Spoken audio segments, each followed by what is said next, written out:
An agent needs to listen to this plan because it works. A lot of times agents end up trying to implement what they think is going to work based on what they've been taught in real estate and by real estate coaches.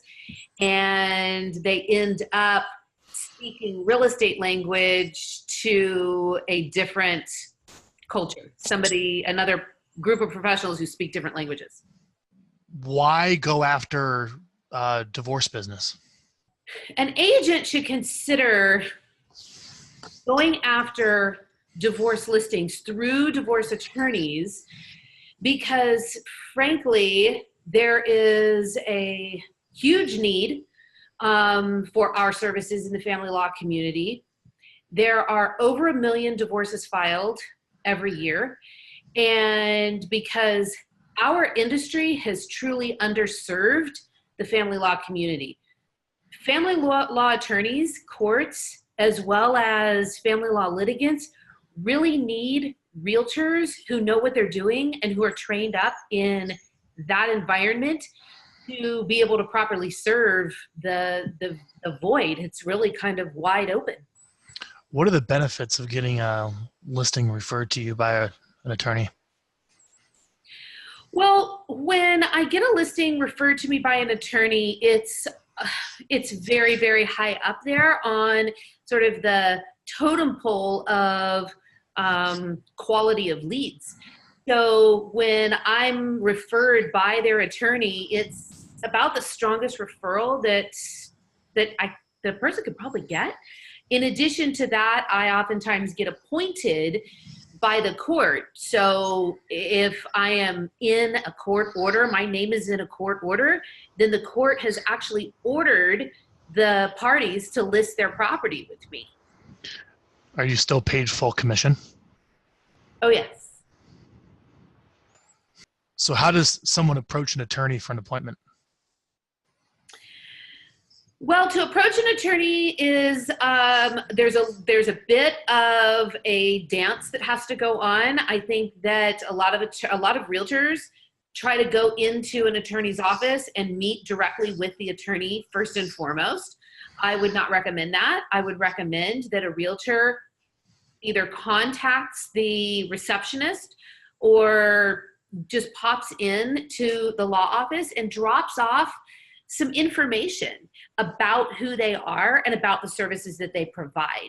So it should be a resume. It should be an intro letter, something that's very professional, a very professional packet that doesn't look too realtor salesy, but it's a very professional realtor packet that includes information about yourself. And it's really, the point is just to drop that off with the receptionist. It's not even to ask for an appointment with the attorney. You need to start building some rapport with the receptionist.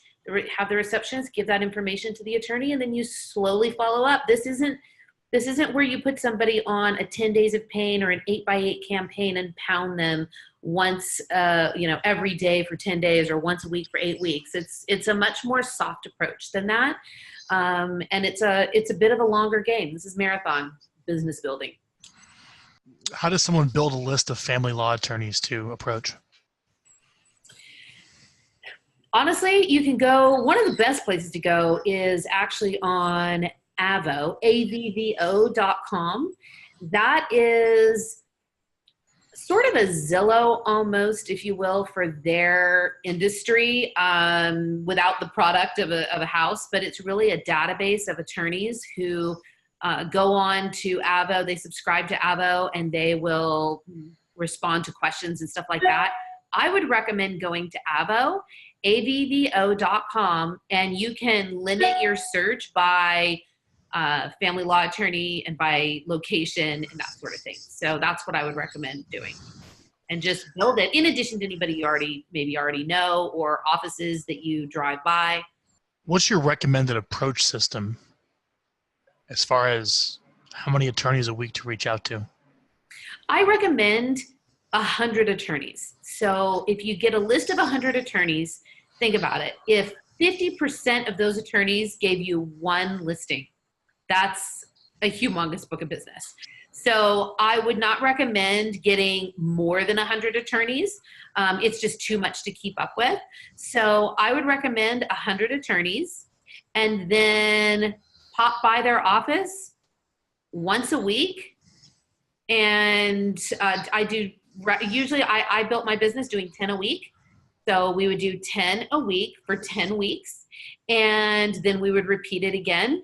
So it was pretty much once a quarter, you want to make a presence in their office. Think about it almost like how title reps come and build relationships with realtors, or how lenders build relationships with realtors. Very similar. What are some of the messages that you're leaving behind when you visit? Like what's the material say? Yeah, so it's things that they really need, information that they really need. So we want to bring items of value, but items of value that are specific to family law. So one of the things that we recently did was it was a chart that has loan payments. So if a loan is 300,000 at 5% interest rate, what is the monthly payment? Because when you think about it, what lawyers are doing in every case where there's a house, they've got to figure out how much the assets and debts are going to be. So maybe they've got a client that wants to keep the house and they're going to need to do a mortgage buyout, and maybe their mortgage buyout is going to be $400,000. So it's a little cheat sheet that gives them, they can just glance down there and they can see more or less what a mortgage payment is going to be for $400,000. That's very valuable to a family law attorney. Obviously, it depends on interest rate and that sort of thing. But to have that little cheat sheet, it's really invaluable for them. What are other ideas? Gosh, what else have we done? We have dropped off. One big hit was this little, it's like a little bean bag, but it's a cell phone holder, and it is for like a desktop cell phone holder, and it also cleans their screen. So their staff loves that. We dropped one of those off, and we still get requests from the rest of the staff. They want some more of those. Let's see, what else? I do case studies. So I will do a write-up on case studies. So I've got a case with IRS liens and how we help to negotiate those IRS liens off of a property, and something that I felt that the attorneys needed to know. I was doing some educating to the attorneys when I was in the case. So I decided, you know what, this is really good information. I need to get this out. If these attorneys had questions about it, I'm sure others do too. So I did that. Another idea is even the market, what's going on. If they're going to list a house to sell, or if they're going to order that a house gets sold, what's the average time that they can expect that the house is going to be going into escrow? Keep in mind, a lot of times lawyers are getting paid from the sale of a house. So they want to know as well how long it's going to take to get a property sold.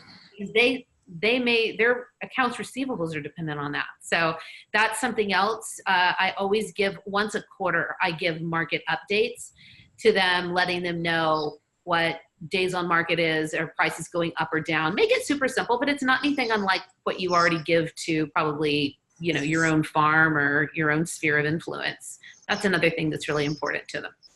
What are the top 3 biggest mistakes agents make when approaching attorneys? What's mistake number 1?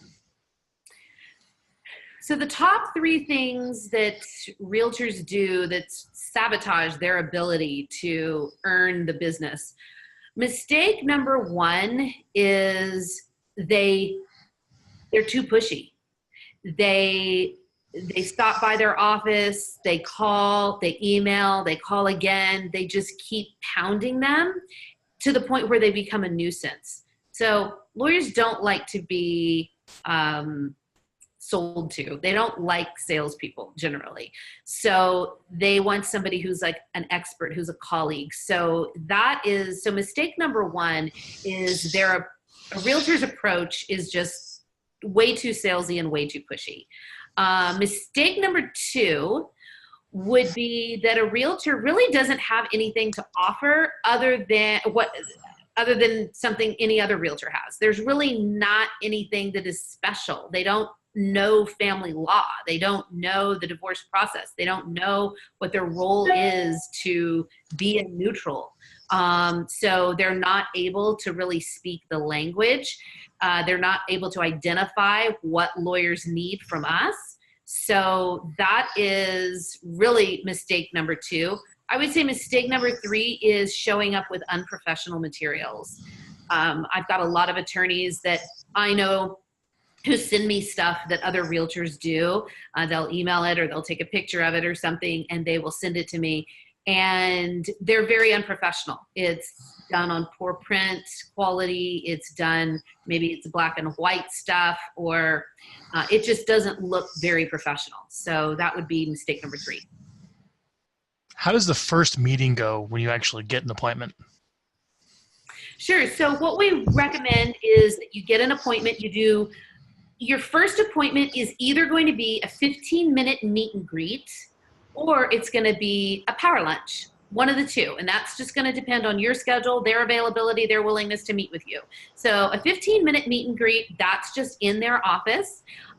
You basically show up in their office, you provide them with materials, with information about the market, again, about you and some of the services that you can offer. And by this time, you should really have studied up on what lawyers need and how you can best serve them. So you're not asking them for listings. You're not saying, do you have any cases today with properties that I could list?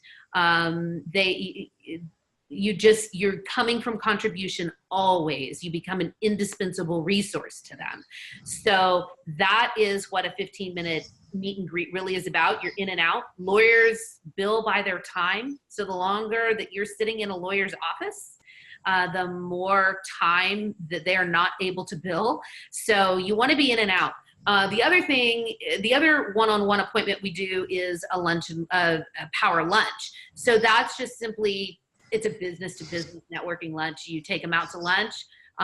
Most of the conversation should be about them, asking them about their business, about who they are. You know, it goes all back to so many of the books that we've read about how you want to build rapport by listening, and then you can pepper in some things that you do and why you're a little bit different as well. But that's really relationship building.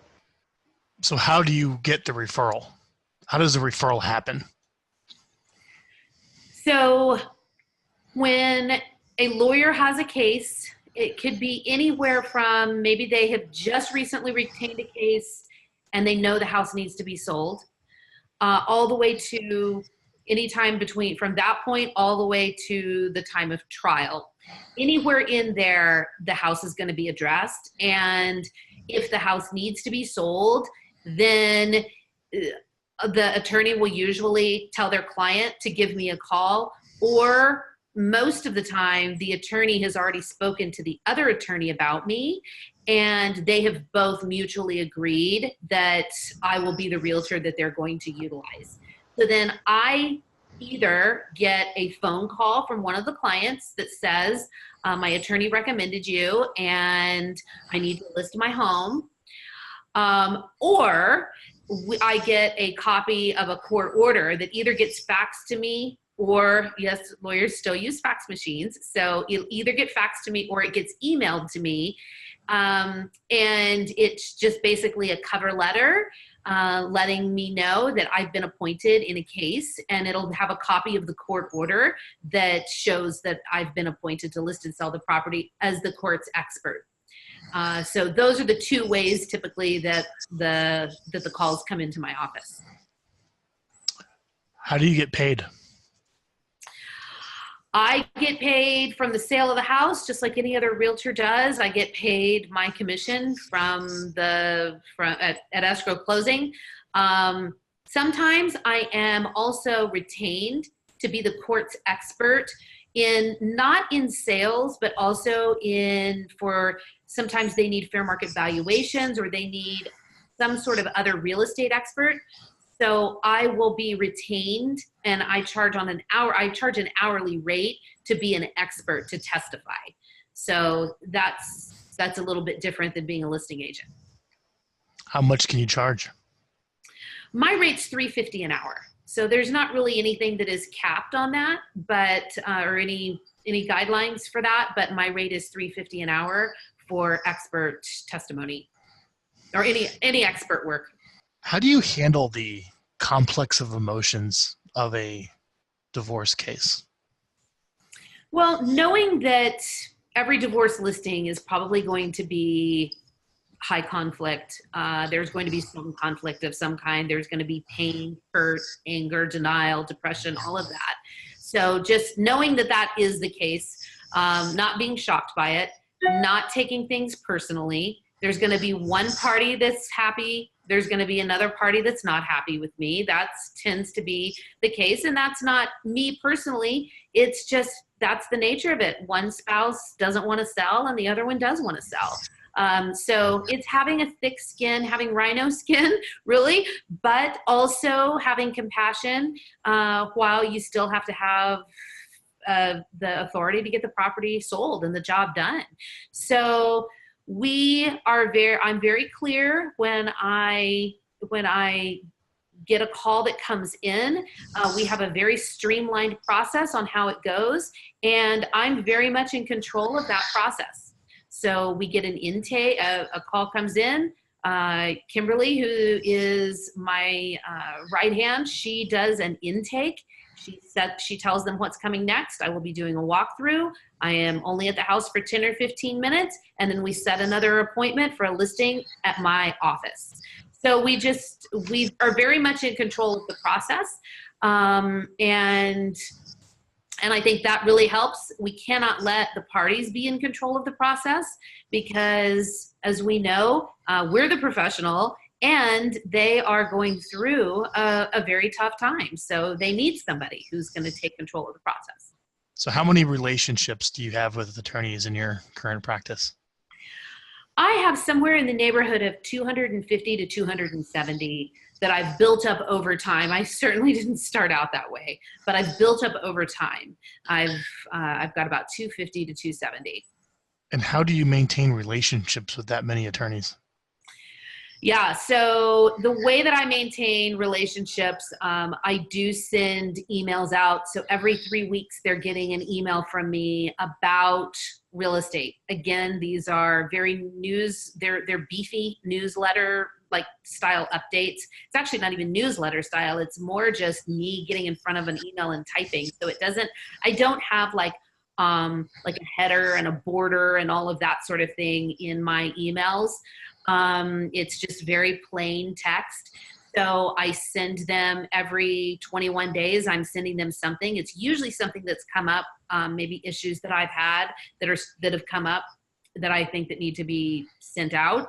Then I send a snail mail newsletter every quarter, and that has 3 sections to it. It's got basically a piece that I write, and it talks about what's going on in the market. It's a market update with statistics and that sort of thing.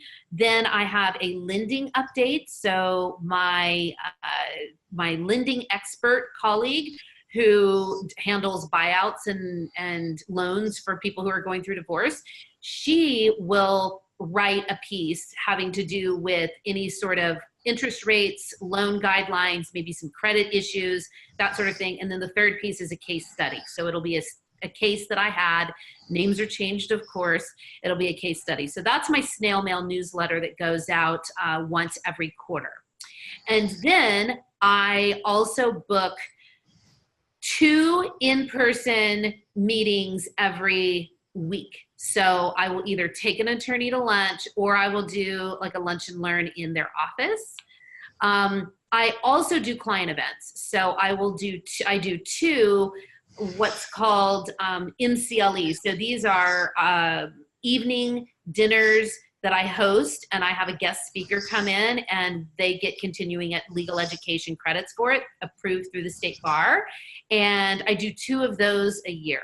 I'm also just very involved in their community. So I'm on a committee for organizing their holiday gala. I'm a sponsor at all of their bar association events. I'm very active with the attorney community. What's the marketing budget somebody needs to approach 100 attorneys? So with my client events, which take up the bulk of my budget, in addition to sponsorships and lunches and that sort of thing, my marketing budget for this year, I've budgeted $25,000 for the year. How much business will you get from that $25,000? Well, right now I have 31 cases. So this is the beginning of March. So as of this year, I've got 31 that are active right now. So this year I'll gross over $1 million in GCI. Say that again. So this year, year to date, this is the beginning of March. We haven't finished fourth quarter. I've got 31 active cases, and I should be grossing over $1 million in GCI. That's incredible. What temperament and skills are required of an agent who wishes to pursue this? So if anybody has taken the DISC or knows anything about the DISC, it would definitely be a DC with some I for sure. So you need to be a leader, you need to be a driver, you need to be confident, and somebody who can really quarterback the whole sale of the property and quarterback not just the parties, but with the attorneys as well as with the court. So it really takes somebody who can step up and be that driver of the process. I say that they need to have a C, which is attention to detail. So there cannot be really a trick missed here. We take very meticulous notes. We have very tight systems in our office because at any given time, my files can be subpoenaed or anything could be used as evidence. So it is very important that details are not overlooked and that everything is very, very on point with regards to even the property description, to how you do your fair market value, your CMA, to all of your contracts and your notes. I mean, you name it, everything. It's very important that that's all very, in line. So a D, C, and then you need to have an I. You've got to be able to be relatable and have a high emotional EQ, if you will. However, there's got to be a thick skin. I don't want to say lead with the I because I's tend to get their feelings hurt. They tend to take offense to things. They tend to sometimes get a little bit emotional about things. So got to be that steady force and that steady hand. Definitely have empathy and really good communication skills, but not to the point where it's to the detriment of. Because again, this is a tough business. Do you think discounters and disruptors like Redfin or Zillow Instant Offers are a threat to this? I do not believe that this particular niche is at huge risk of the industry disruption that we're seeing right now. It takes a highly, highly skilled individual to balance the emotions and the complexities of a divorce listing. These are some of the most complex listings a realtor can take. And it's very important that the court can trust you, that the attorneys can trust you, and they're really looking for an expert. Courts are used to appointing experts. So I'll give you an analogy. When there is maybe some a business and they need to do some forensic accounting, the court appoints a forensic CPA to do a thorough analysis and prepare a report for court. The court does not appoint TurboTax or H&R Block. They don't appoint them because they don't testify. That's not in their wheelhouse. This is active ongoing litigation. So the court is accustomed to experts and highly skilled and highly trained experts. So that's what we provide. This really isn't the market for a discounter or a disruptor.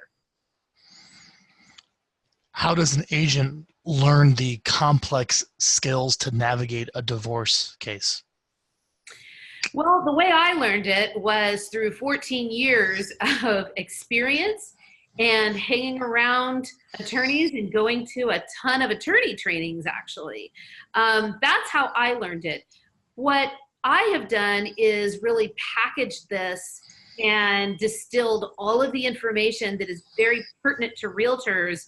And I have put together a training program, the first really of its kind, that trains and teaches realtors everything they need to know, cradle to grave, how to lead generate, how to earn the business, how to handle the listing, and how to get closings, and how to remain the go-to person for a family law community. So that's what the Divorce Real Estate Institute is all about. That's what we started. We started about 14 months ago, and that is our sole focus and mission, is to train and teach realtors how they can become experts in their community. By coming to the Divorce Real Estate Institute and being one of our students, it really chops off about 3 to 5 years of otherwise learning experience. So instead of having to learn it sort of yourself by pounding the pavement like I did, going through our course, it literally catapults agents in their careers in the divorce real estate niche by about 3 to 5 years.